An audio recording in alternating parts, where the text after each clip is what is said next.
Iritsi gara 7. edizioaren amaierara.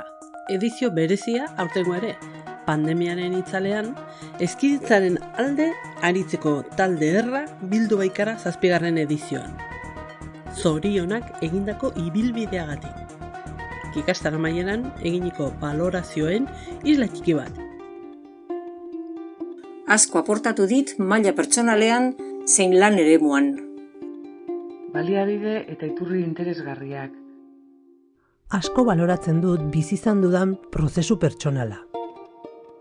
Gaien inguruan nituen ikuspegia, aurreritziak eta bar, ireki dira. Nire realitate sozialaren inguruko genero azterketa kritikoa egin dut, bai eta nire bizitzako zenbait jarrera eta ideiak birpentsatu ere.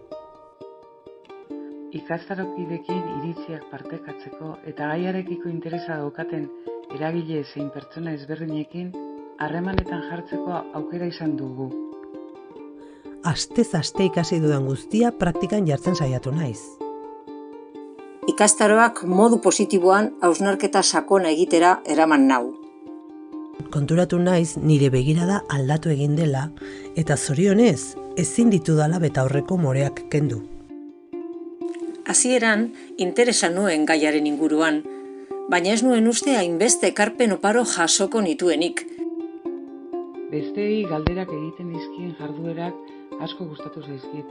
Askotan erantzunak oso interesgarriak izan direlako eta beste ikuspuntu bat eman didatelako. Orain askoz ere kontzienteagoa naiz jasaten ari garen egiturazko matxismo eta indarkeria horretaz. Baita gure esku dagoela errealitate hori aldatzeko urrats txiki horiek ematea ere. Aurrera egin izanaren sentsazioa dut. Hitza jarri diet nire uste eta sentimenduei.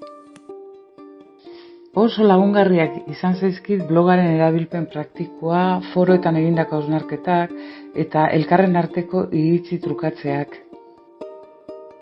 Ikastaroa gidatu duen lantaldeak laguntza eskaini du beti. Eta online izan arren, harri eta garbi sentitu dugu hori. Ikastaroak hezkidetzan formakuntza interesgarria eskaintzen du. Asko ikasten da eta ikastaroa garapen pertsonalerako zein profesionalerako tresna ezin hobea da. Mila esker guztioi, orain 8. edizioa dugu begibistan. Gurekin sareratzeko prest?